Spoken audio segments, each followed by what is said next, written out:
Racha, qui est chargé du projet auprès du Bureau international du travail BIT d'Alger, qui va nous parler, en complément à ce que nous avait présenté hier M. Roland Sartan, qui a présenté le projet Taoudif. Racha va nous parler aujourd'hui des techniques de recherche d'emploi et elle va un petit peu nous faire connaître un peu plus ce centre de recherche d'emploi. Merci.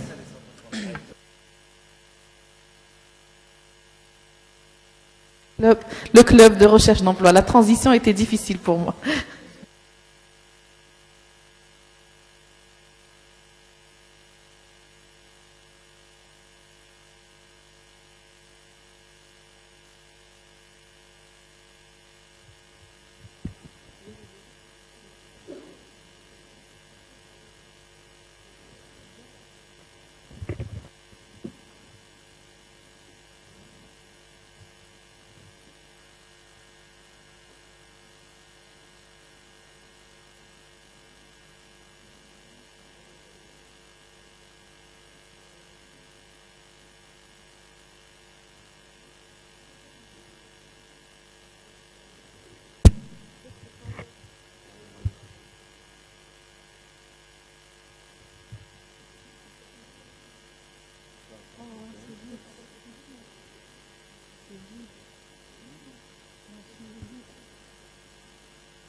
En attendant, honorable assistance, bonjour. Donc ça va être très difficile de passer après Monsieur Mededji pour son excellente intervention. Merci beaucoup et désolé d'avoir été un peu en retard. Ça c'est les aléas du direct, comme on dit. Donc le temps qu'ils installent la communication.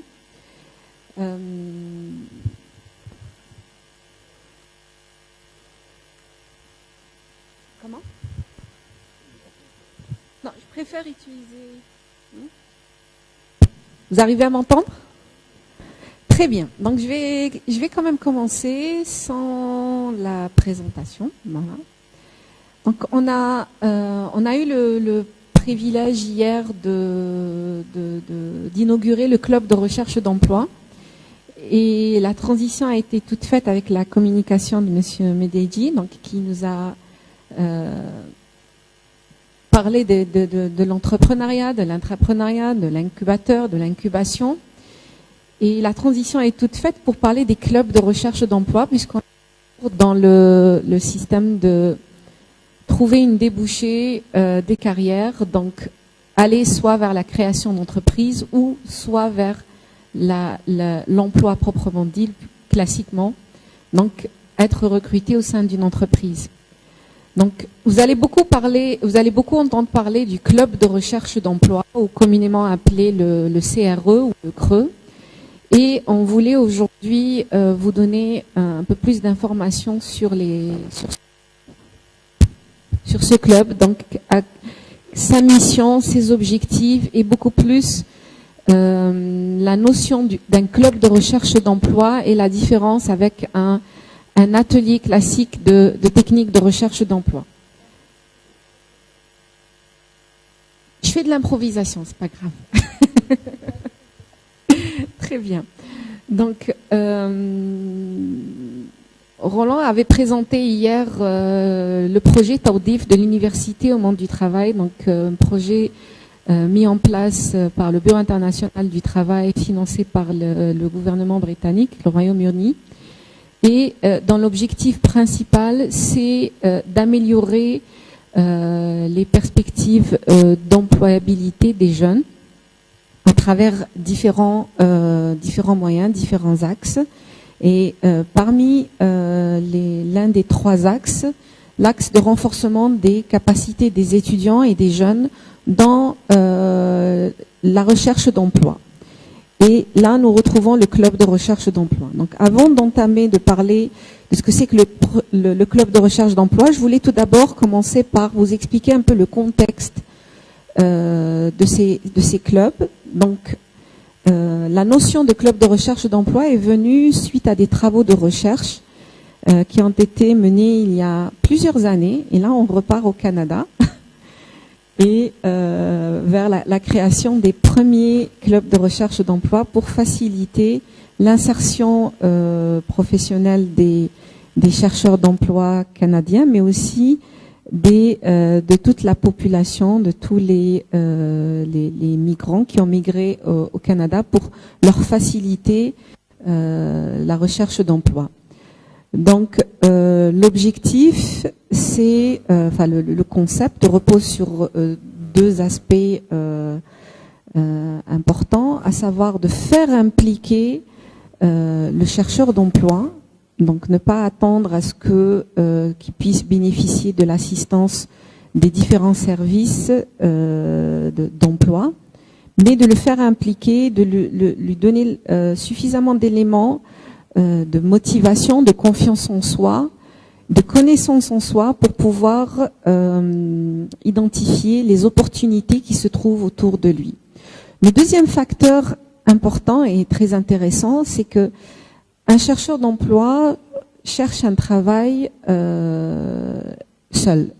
Le fait d'être dans un club de recherche d'emploi, il se retrouve avec tout un groupe de personnes qui sont dans la même situation que lui. Donc il y a cet effet de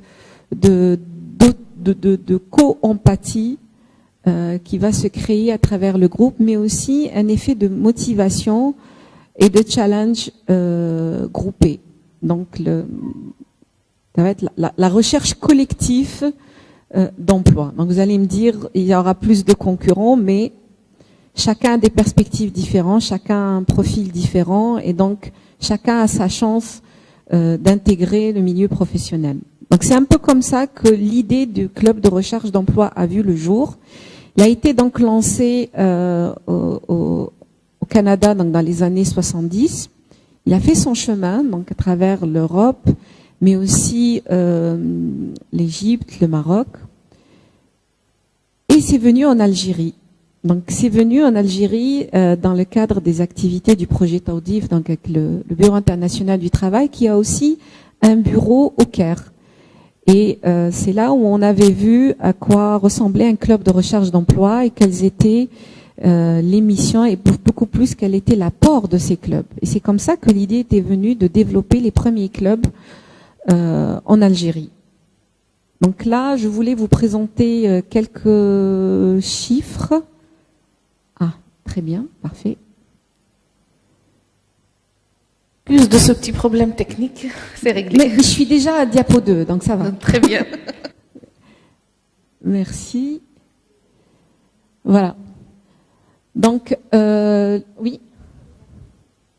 Oui, merci. Ouais. Donc, depuis septembre 2017, voilà. Donc, nous avons lancé le tout premier club de recherche d'emploi à Béjaïa. Et depuis, nous avons développé les autres clubs dans les autres wilayas cibles. Pour rappel, le projet Taoudif a tout d'abord commencé à travailler sur 3 wilayas pilotes, donc Tlemcen, Biskra, Béjaïa. Et depuis peu, nous avons étendu les wilayas donc à Guelma, à Mostaganem et à Alger. Donc, depuis 2017, donc depuis septembre 2017, nous avons réalisé ces 3 clubs de recherche d'emploi au niveau de Béjaïa, Biskra et Tlemcen. 209 diplômés ont déjà participé aux sessions qui durent 2 semaines, dont 74% représentés par les femmes. 30% ont déjà trouvé un travail. Ça, c'est des chiffres qui ont été identifiés après des suivis sur 3 mois, après 3 mois de participation au club de recherche d'emploi.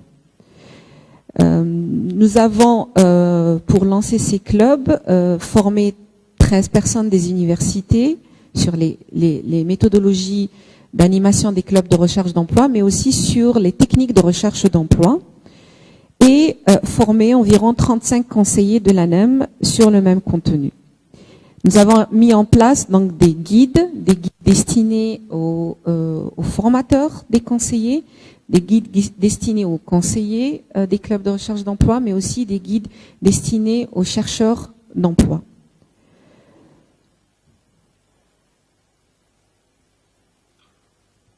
Ça marche pas.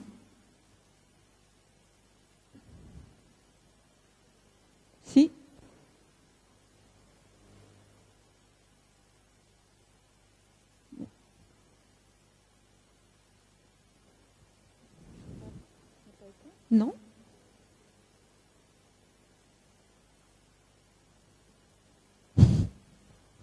Très bien.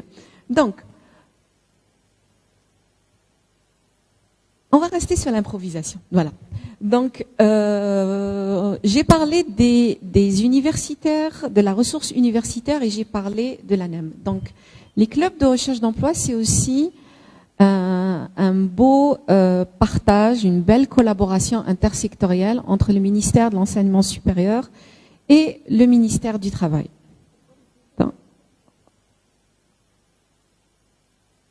Voilà. Donc, une belle collaboration intersectorielle entre l'emploi et le ministère du Travail. Donc, à travers l'intervention de l'université pour l'hébergement et la gestion des clubs de recherche d'emploi, mais aussi le ministère de l'Emploi, donc à travers les conseillers de l'ANEM qui vont assurer l'animation et le suivi des clubs, des participants au niveau des clubs de recherche d'emploi. Toujours en termes de réalisation, donc comme je disais, nous avons lancé les 3 premiers clubs et les 3 prochains sont en cours. Donc hier, nous avons eu le plaisir de lancer le club de recherche d'emploi de Guelma et dans l'activité avait commencé déjà dimanche avec une participation de 16 chercheurs d'emploi, dont 12 femmes et 4 jeunes hommes. Prochaines étapes va être au niveau de Mostaganem et Alger 3. Et aussi la formation des gestionnaires des clubs de recherche d'emploi qui vont aller voir un petit peu, partager les bonnes pratiques des autres wilayas. Donc je parlais tout à l'heure de la collaboration entre les 2 secteurs, donc qui va aboutir à une convention que nous allons mettre en place et proposer pour les 2 secteurs pour officialiser cette collaboration. Donc tout ça, c'est des éléments d'information qui ne vous concernent pas trop en tant que jeune. Vous, ce qui vous intéresse plus, c'est finalement, c'est quoi ce CRE, à quoi il sert et qu'est-ce qu'il va plutôt apporter. D'abord, ça cible qui? Ça cible des diplômés universitaires chercheurs d'emploi.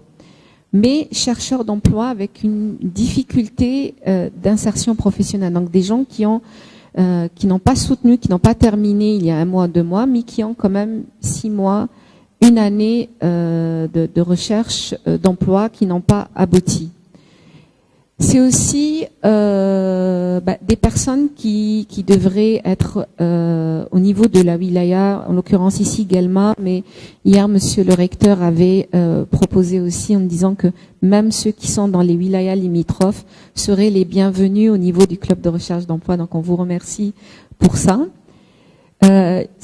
Ils devront être obligatoirement inscrits à l'ANEM et j'ai mis en vert, je ne sais pas si vous arrivez à voir la couleur.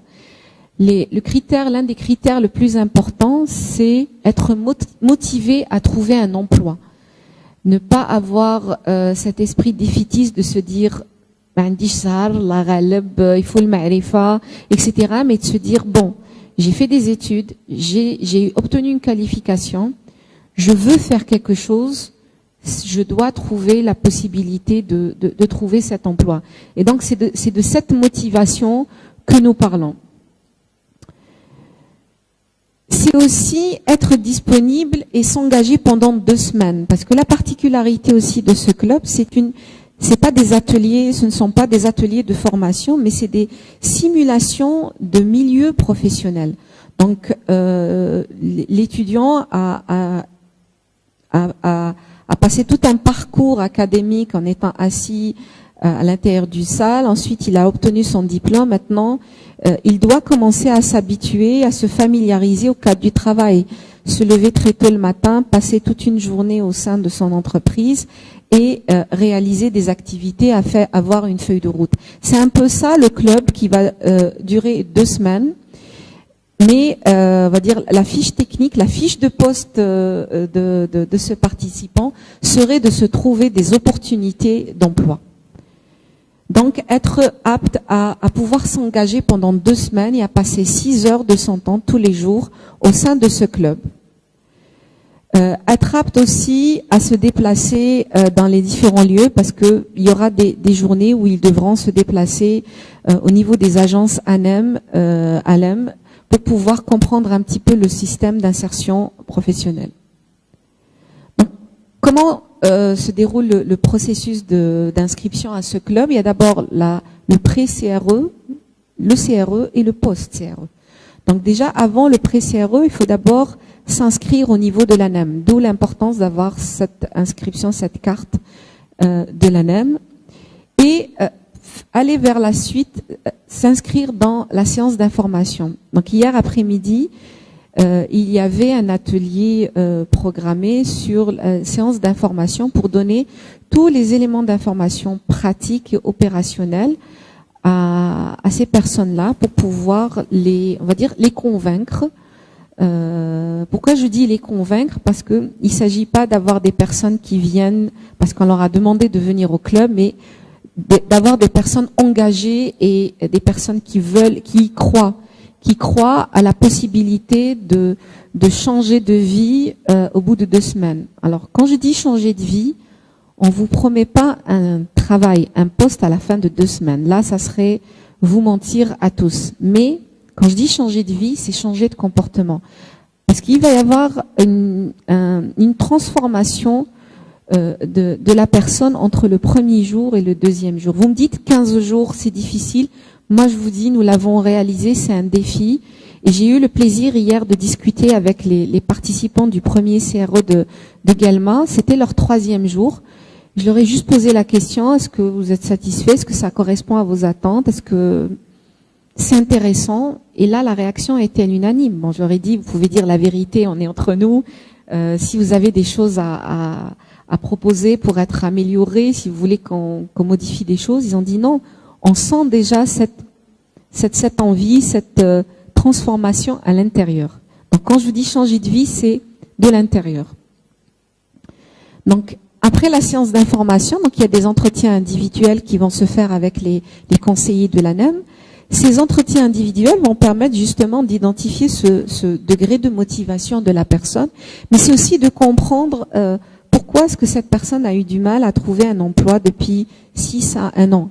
Quelles sont les contraintes, quelles sont les difficultés, pourquoi est-ce qu'il n'arrive pas à trouver satisfaction de comment valoriser toutes ces années d'études, comment valoriser son diplôme. Une fois l'inscription finalisée, donc il passe à ces 2 semaines de club.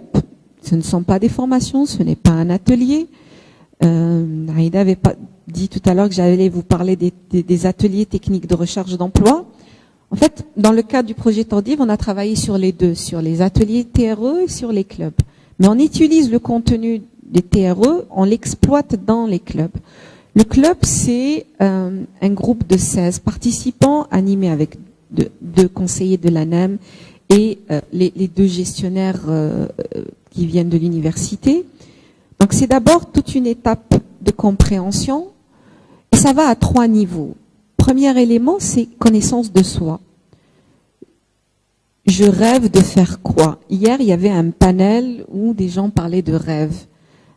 Je souhaiterais faire quoi dans un monde parfait où il n'y a aucune contrainte, quelle que soit sa nature? Je vous souhaiterais faire quoi dans ma vie? C'est déjà un premier élément parce que c'est déjà une première étape qui va aider à dissiper un petit peu les nuages autour de l'esprit de cette personne-là. La deuxième question, c'est de se dire, ok, je veux faire ça, je veux être astronaute, mais il faut quoi comme compétence pour pouvoir faire ce job-là? Ensuite, qu'est-ce que j'ai comme compétence pour pouvoir le faire? Une qualification, avoir un diplôme, c'est avoir une qualification. Une compétence, c'est avoir suffisamment d'aptitude pour passer à l'action.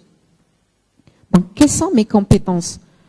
On peut acquérir des compétences tout au long du parcours académique. On peut être étudiant, venir faire ses cours, mais partager son temps pour acquérir, par exemple, de nouvelles langues, apprendre l'anglais, apprendre d'autres langues, maîtriser toutes les nouvelles technologies d'information et de communication. ce qu'on appelle les compétences transversales. Donc, je suis diplômée en médecine, mais j'ai la capacité de parler 4-5 langues et je peux développer tout un logiciel dans mon secteur.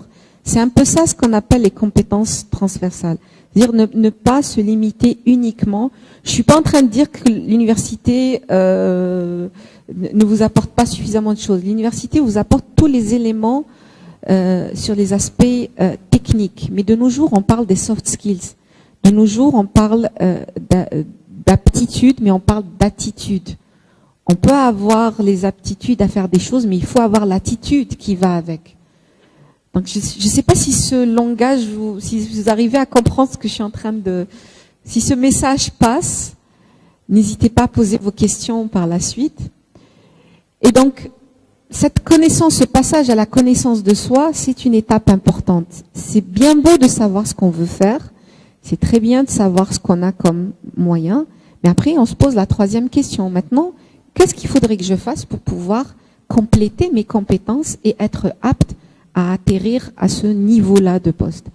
J'ai parlé de rêve. Il faut être confiant.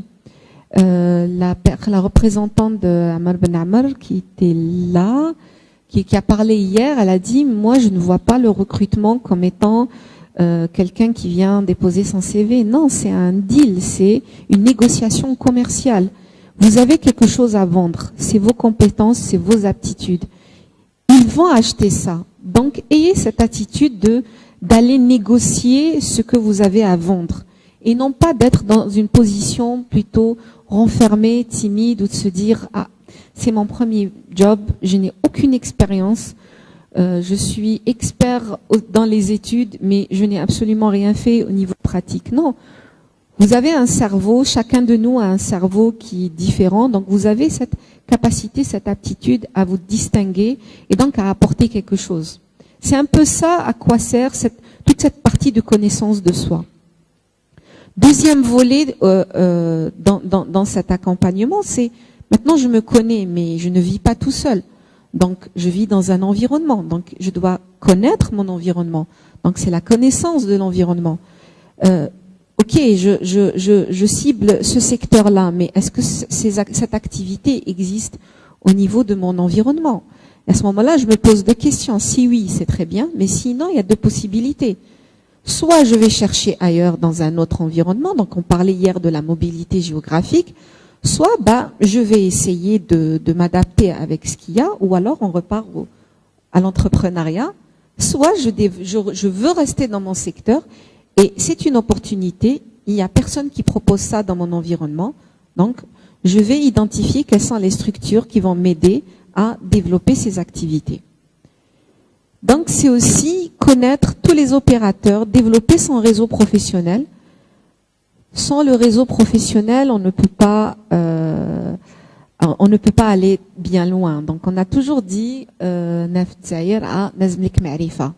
oui, mais là on parle de ma'rifa dans le sens positif. Ma'rifa, machi, on va compter sur les parents, la famille, etc.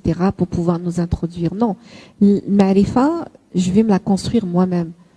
En faisant quoi? En faisant du bénévolat, par exemple, en travaillant dans le monde associatif. Parce que le monde associatif, et là, on a eu le plaisir de rencontrer hier le groupe d'étudiants qui ont participé à l'organisation de ce salon. C'était plein d'étudiants, principalement étudiantes, j'insiste sur le E, et on a discuté avec eux.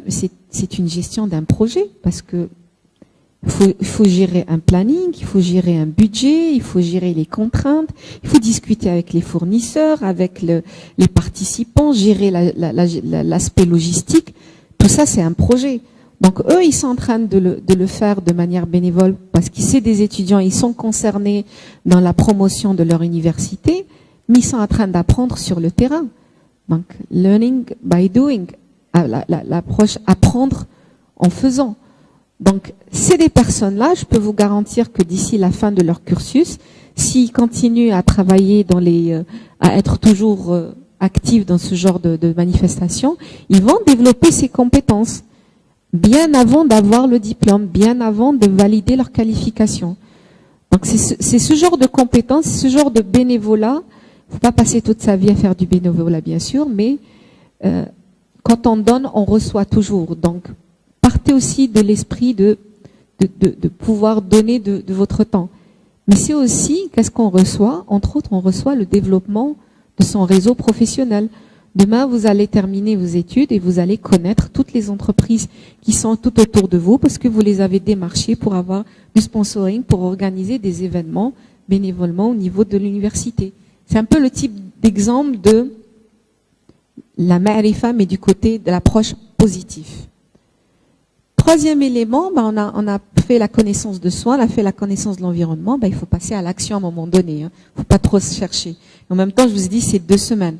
Donc, passer à l'action, donc il y a les classiques, comment élaborer son CV, sa lettre de motivation, mais c'est aussi comment décrocher les premiers entretiens. Donc, au sein de ce club, il y a un espace dédié aux appels téléphoniques.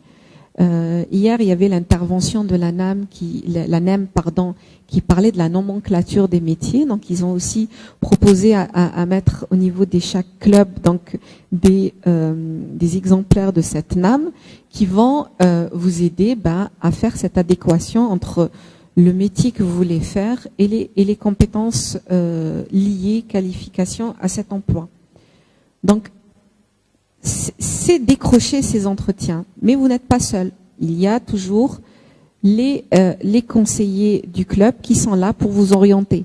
Donc, vous avez bien compris depuis tout à l'heure, je vous dis vous et vous. Donc, c'est une approche, oui, je sais, c'est une approche participative. Donc, une fois à l'intérieur du club, vous n'êtes pas là à attendre ce que les conseillers vont faire pour vous, mais vous êtes là, c'est les conseillers qui sont là pour juste vous orienter sur ce que vous devez faire pendant les 2 semaines.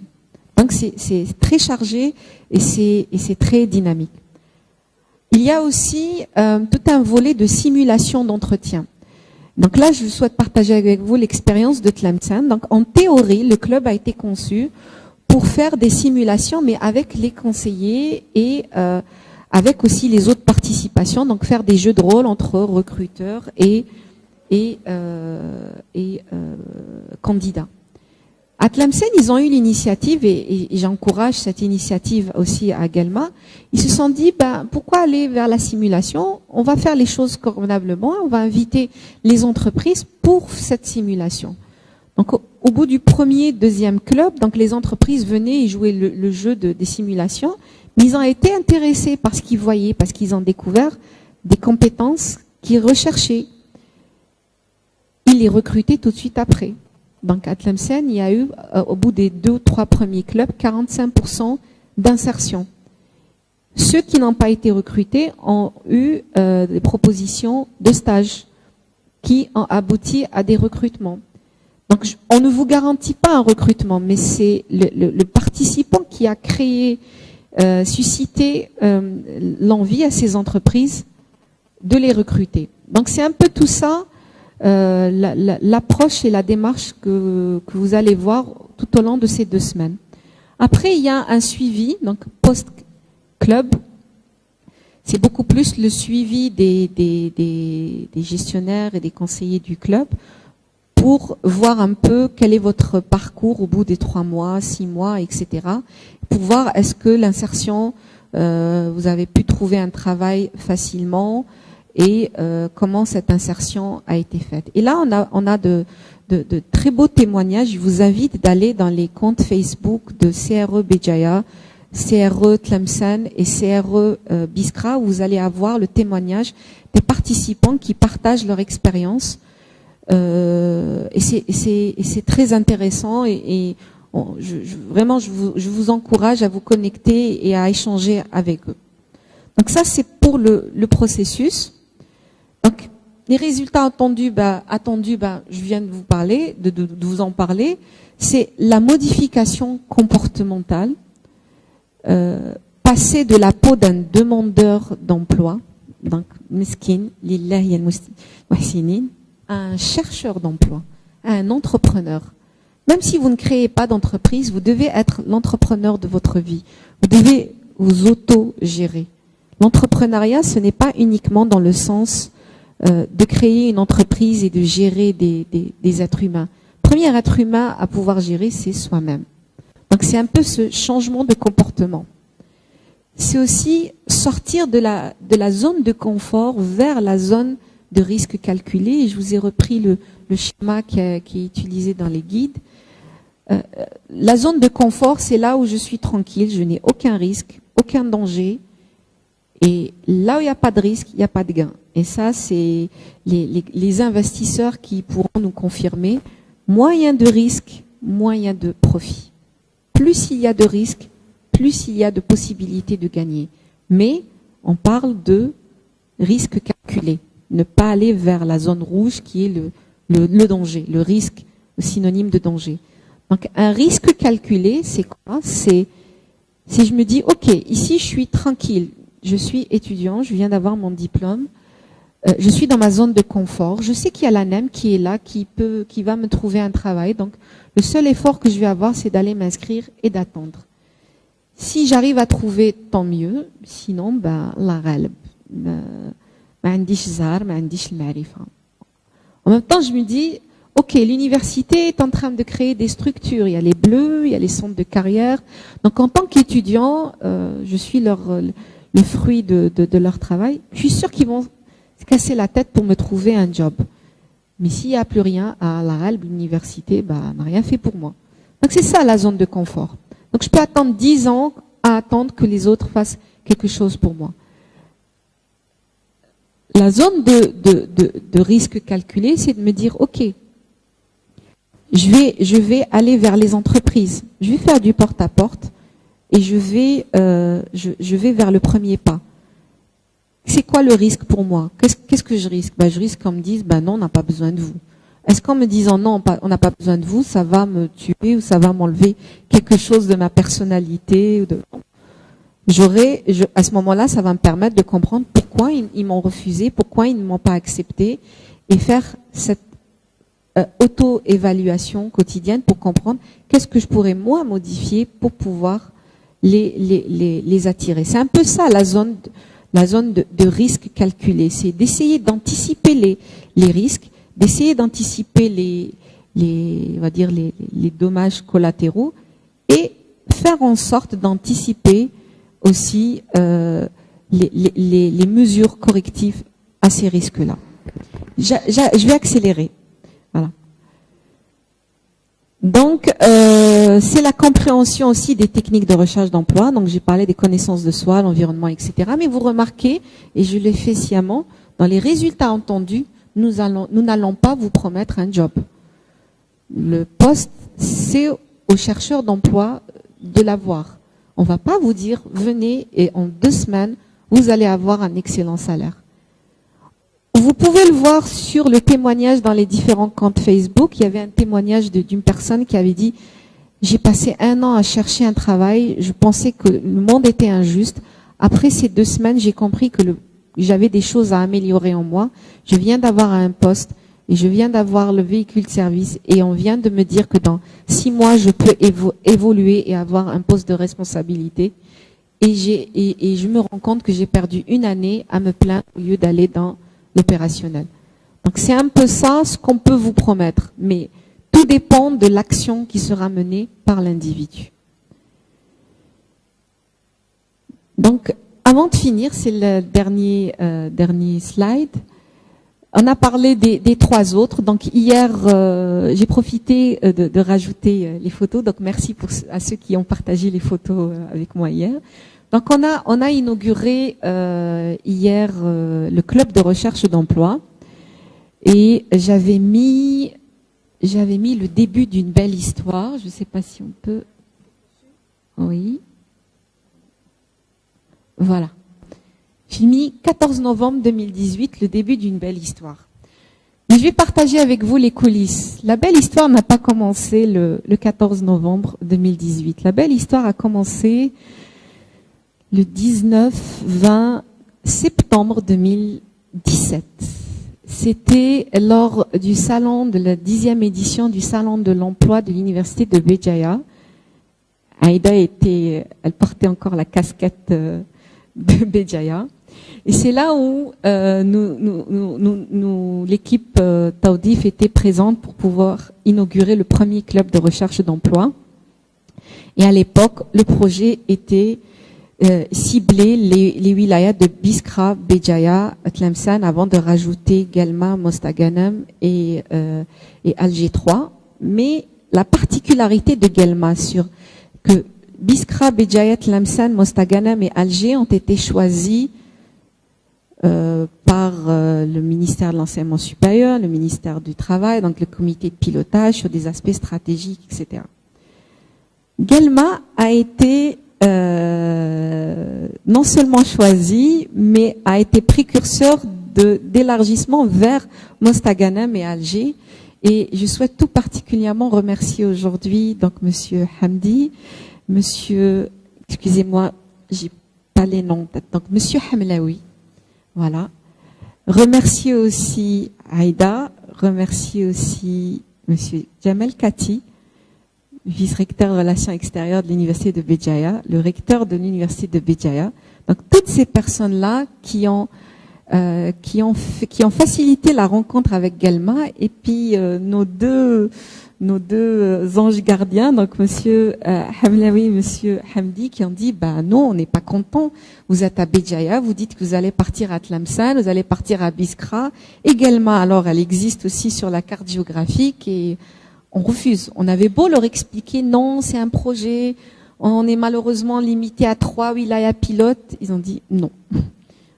Ils ont insisté, ils ont dit on veut le club, on aura le club.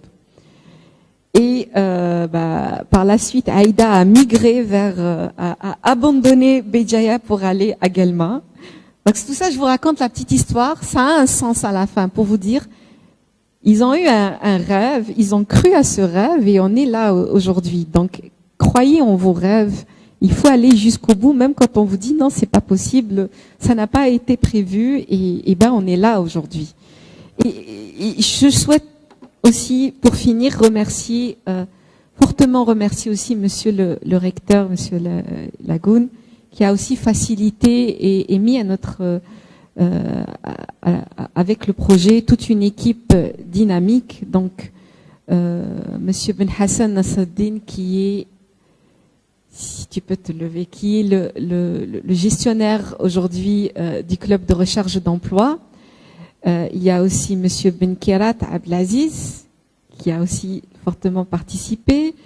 Monsieur Nmamcha, il est parti, voilà. Il revient. Je ne sais pas si j'ai oublié quelqu'un. Voilà. Les absents ont tort. Mais aussi remercier la direction générale de l'ANEM et la direction de l'ANEM au niveau wilaya, donc l'AWEM, donc le directeur de l'AWEM, et du côté de l'ANEM, tout particulièrement Lamia Oujden, qui n'est pas là. Elle est au niveau du club en train d'animer avec un autre monsieur de Memcha de l'ANEM. Donc, je souhaite vraiment, au nom de BIT, au nom du projet Taoudif, remercier toutes ces personnes qui ont contribué au lancement de cette belle histoire et remercier aussi les participants du premier club qui ont cru, et on vous invite à aller leur rendre visite aussi et discuter avec eux pour avoir leur feedback. Peut-être qu'ils ont des choses positives ou négatives à dire, donc on encourage tout le monde à être spontané, à dire les choses clairement pour faciliter l'amélioration.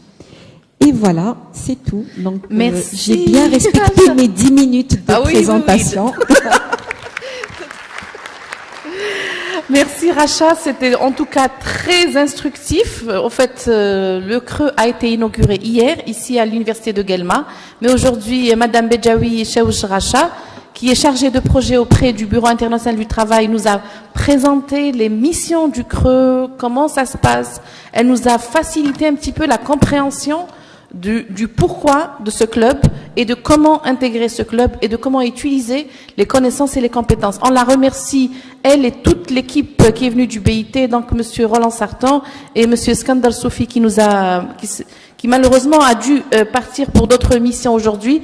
Donc votre contribution est très très précieuse. C'est grâce à vous que ce club a été monté. C'est votre bonne volonté, votre motivation. Donc, Madame Racha est là avec nous encore pour celui qui veut lui poser des questions.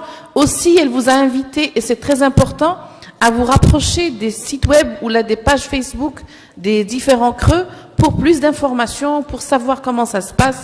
C'est très intéressant, c'est une formation gratuite, sachez-le, et faite par des experts universitaires et ceux de l'ANEM. Donc, لازم نهضر شويه بالعربيه سي فري. السيده رشا اللي معنا هنا عرفتكم على هذا الكلوب نادي البحث عن الشغل، وهي اعطت لكم الفرص وفهمتكم الفرص اللي متاحه لكم باش تتعلموا تقنيات البحث عن العمل. السيده رشا مازالها معنا، تقربوا منها، عندكم اسئله تقربوا منها واسالوهم عليها، وان شاء الله غراس ا سو كلوب، ان شاء الله بهذا لو كلوب منا على شهرين 3 شهور نشوفوا دي ريزولتا كونكري، ونشوفوا لوغمونطاسيون دو لانسيرسيون، ونشوفوا الشباب تاعنا ولقاو خدمه ان شاء الله. ميرسي رشا. Merci beaucoup. Merci.